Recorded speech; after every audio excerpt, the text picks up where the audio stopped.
today I'm at York Cemetery, which is in North York, Toronto. York Cemetery covers 172 acres of land, and the site was originally a property farmed by settler Joseph Shepard. He bought the land in 1805, and at that time the land covered 200 acres. So the brick farmhouse was constructed in 1837 by Joseph's son Michael. Prior to the 1940s, land was used as Willowdale Airfield. The airfield disappeared before World War II.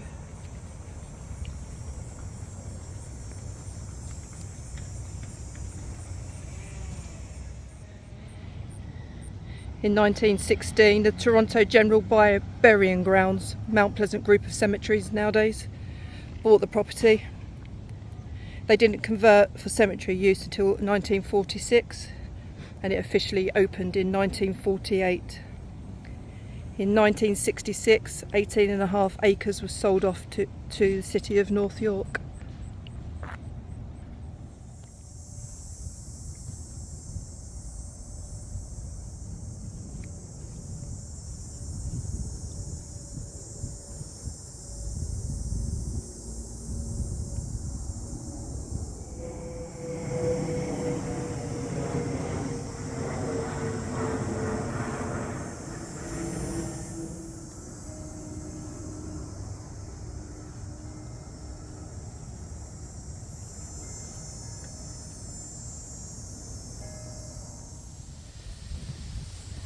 So this is Howey Robson.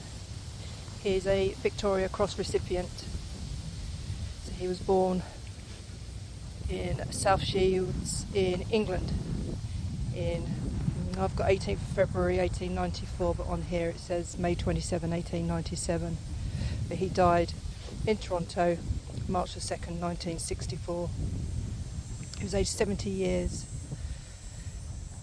And as I've already said, he is the English recipient of the Victoria Cross, and he moved to Canada in 1923 and sold his medals to pay for that trip. He was a private, and his unit was the 2nd Battalion of the Royal Scots. He was 20 years old, and it was during World War I, and the citation reads, on the 14th of December 1914 near Kemmel, Flanders, during attack on German position, Private Robson left his trench under heavy fire and rescued a wounded NCO.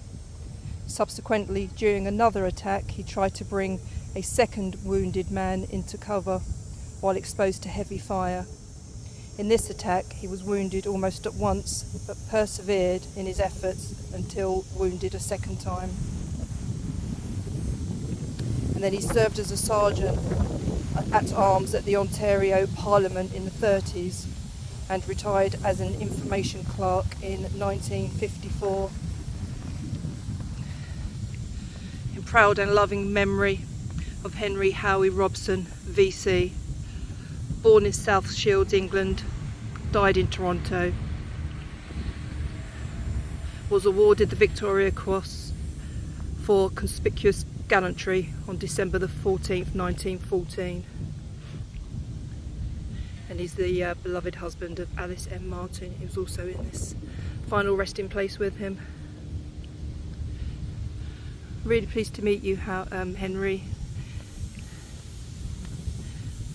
Thank you very much for your service. It's appreciated by some of us, that's for sure.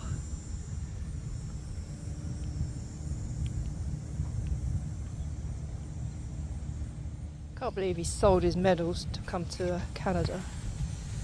I mean, Canada's lovely and everything, but you know, those medals were earned, absolutely earned, and it's a shame he had to sell them to come for what he perceived to be a better life. I hope it was for him. Thank you, Henry. I don't know why, but I am always astounded and amazed by how well kept the cemeteries in Canada are. They're so beautiful.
lovely.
So I'm sitting by the final resting place of a guy called Percy Saltzman. Percy was Canada's first TV weatherman. He was born 11th of March 1915 in Winnipeg, and he passed away 16th of January 2007. He was a pioneer in weather forecasting. He was the first Canadian to present weather in satellite and radar images and to give road reports and forest fires. Not just the weather though, he also hosted public affairs programmes on CBC. In 1969, he hosted 10 days of coverage of the first moon landing. So when CBC first broadcast on TV in 1952, Percy was the first person to appear. What claim to fame? He didn't use notes or a teleprompter. He did the weather from memory. So Percy left the network in 1972 to co-host CTV's show Canada AM. Before satellite and graphics, Percy would use chalkboard and chalk. He would draw maps and suns and clouds, and he ended his weather report with a signature toss of the chalk. Unfortunately, his health deteriorated after minor surgery. He was 91 years old when he passed away. Percy Saltzman, first Canadian TV weatherman.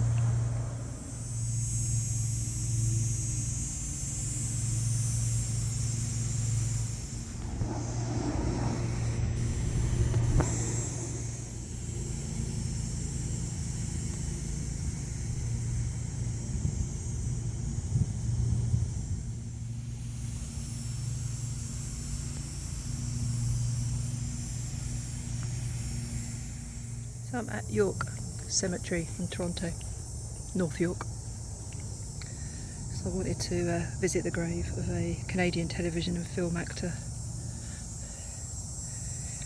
This is the grave of Jesse Allen Nielsen. Jesse was born the 9th of December 1977. He was active in dramatic arts from age of 8 years, but he started his career off with modelling and commercials.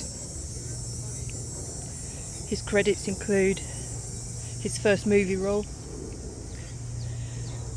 and that was in Teenage Space Vampire in 1999. He played Jesse.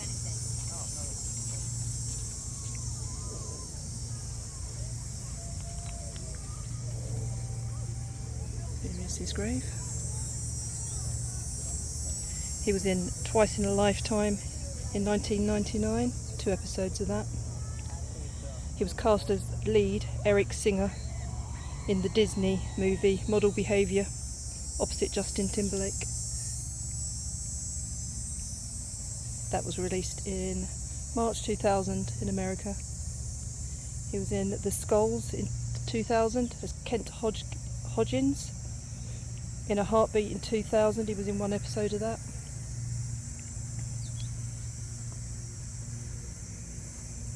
He played the part of Rollins in the show Our Hero. This ran between 2000 and 2002.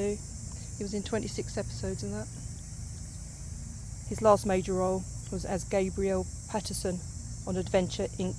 and that was in 2002. He was in 22 episodes. But he died before episode 22 was aired. So Jesse, bless him, passed away from pneumonia. It was pneumonia-related heart failure.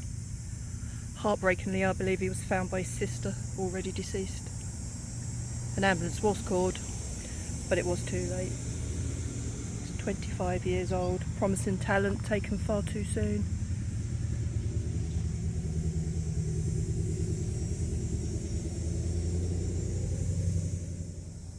Jesse Allen Nielsen, actor, best friend to all, December 9, 1977 to April 26, 2003. Always remembered and loved by his parents, Al and Dodie, brother Cameron and sister Hilary. Known for his special zest for life by his family and many friends. Who loves you and who do you love?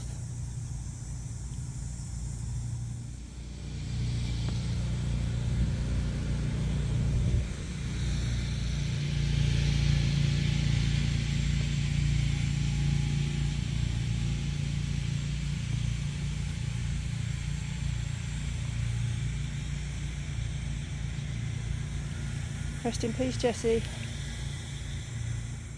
So the cemetery is in two halves effectively. I cross the road sort of back there over that way, and this is the other half.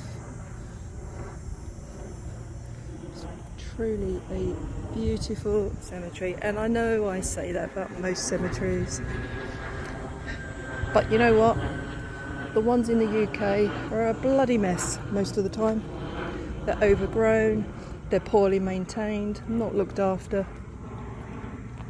But the grounds in the Toronto cemeteries that I've been into, in and around Toronto, are always so lovely. You can see yourself. It's just so well kept. So many different features as well. I mean, we've got lions along here, animal features there. You know, there's fountains all over the place, and it just makes it such a peaceful place for people to come and sit and just reflect about life, really, or about their loved one.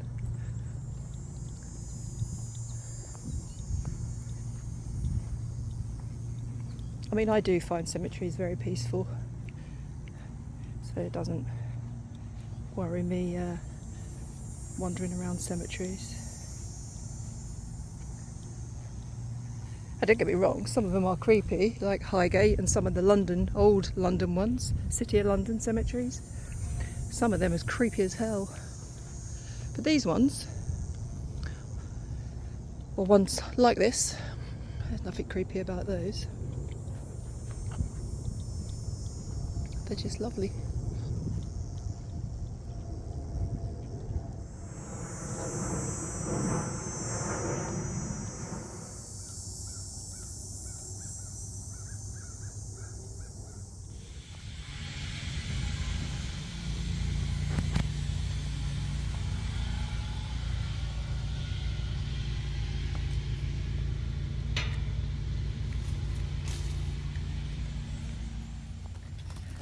This is the final resting place of Barbara Frum.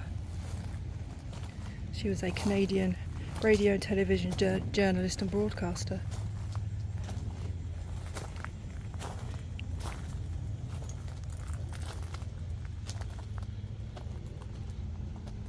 She was host of CBC radio show As It Happens and CBC television show The Journal. She wrote for the Toronto Star newspaper as a freelancer. She specialised in social issues, stories. She joined CBC Radio in 1971 and was one of the first hosts of As It Happens.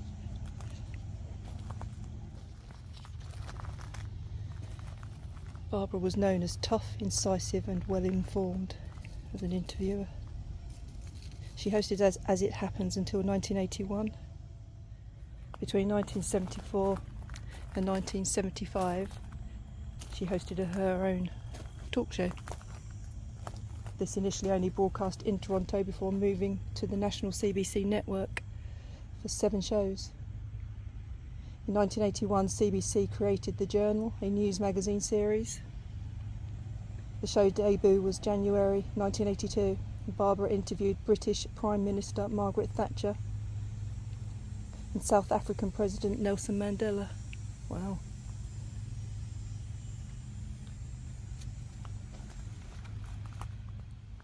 Barbara received 4 Alliance of Canadian Cinema, Television and Radio Artist Awards.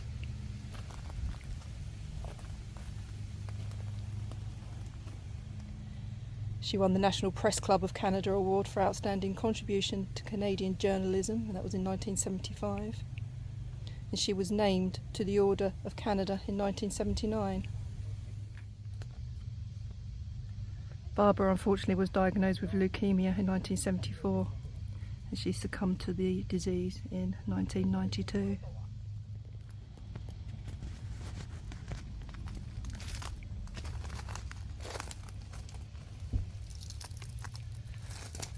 Barbara from 1937 to 1992, and Murray Bernard from 1931 to 2013.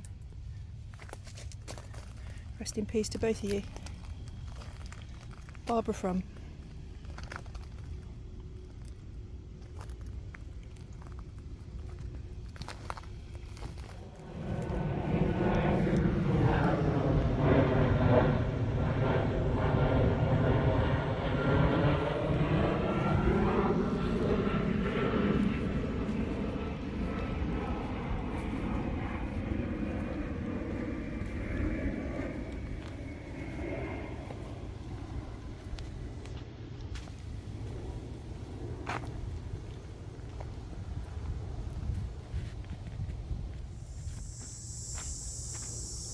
I'm here specifically to film a handful of graves, which I've done. So it's not really a show you around York Cemetery type thing. I'm not going to be focusing on anybody else's sort of gravestones. You just see what you can see, but I just wanted to show off the beauty of this place.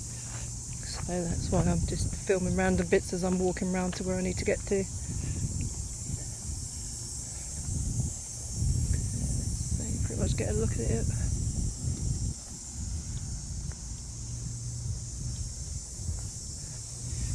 Steaming hot day today, absolutely beautiful.